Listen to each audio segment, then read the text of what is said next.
عمران خان صاحب کے بغیر نہ پی ٹی آئی اور نہ پاکستان ہے. عمران خان صاحب انشاءاللہ چیئرمین ہے، چیئرمین تھے اور چیئرمین رہیں گے. آپ اتنا پرتقواق استقبال نہ کروائیں، کہیں یہ خان صاحب کو باہر ہی نہ آنے دیں. اتنی عوام آپ بتا رہے تھے بڑا ایک ہم استقبال کریں گے، تو اس ڈر سے پھر گور صاحب ایک بندہ ہے وہ چوتھی مرتبہ وزیر اعظم ہے، منہ سے ماسک بھی نہیں اتار رہا، اور جب سے آیا وہ منہ سے نہیں ماسک اتار رہا، پتہ نہیں کیا ہے اس کو. اور وہ کل بڑی مثالیں دے رہا تھا کہ میں نے تو مطلب جب ہم پیدا بھی نہیں ہوئے تھے تو وہ تب کی مثالیں دیتا ہے، میں نے اپنی طاقت بنایا، 2 روپے کی روٹی تھی اور یہ.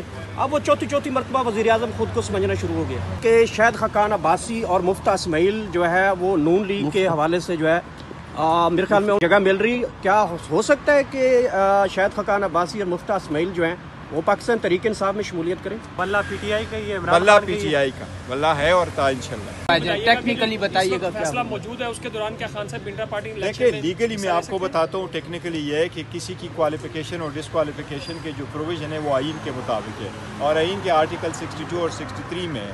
اور الیکشن ایکٹ یہ کہتا ہے کہ کوالیفیکیشن ڈسکوالیفیکیشن وہی ہوگی جو آئین میں موجود ہے. آئین میں کوئی ایسا شک نہیں ہے کہ اگر آپ کی ایسی ڈسکوالیفیکیشن، آپ کی کنوکشن ہوئی ہو اور آپ کی سزا سسپینڈ ہوئی ہو، دن آپ ڈسکوالیفائڈ ہیں. ہم سمجھتے ہیں خان صاحب کوالیفائڈ ہیں، وہ ہر الیکشن لڑ سکتے ہیں انشاءاللہ، لیکن ایون ادروائز وہ میٹر ہم چیلنج کر چکے ہیں. سر آصف علی زرداری نے رات بڑا بیان دے دیا کہ عمران خان کے بغیر پاکستان تحریک انصاف کے ساتھ ہمارا اتحاد ہو سکتا ہے. دیکھیں عمران خان صاحب کے بغیر نہ پی ٹی آئی اور نہ پاکستان ہے. عمران خان صاحب انشاءاللہ چیئرمین ہے، چیئرمین تھے اور چیئرمین رہیں گے انشاءاللہ تعالیٰ. دیکھو یہ عوام کی آواز ہے، عوام کی آواز ہے. انشاءاللہ تعالیٰ یہ خواہش آصف علی زرداری کی کبھی پوری نہیں ہوگی. Ask him to start thinking about something else. اچھا سر، کیا سمجھتے ہیں 28 کی جو ڈیٹ ہے کافی امپورٹنٹ ہے، خان صاحب پیش ہونے جا رہے ہیں غالباً، کیا سمجھتے ہیں پیش کیا جائے گا؟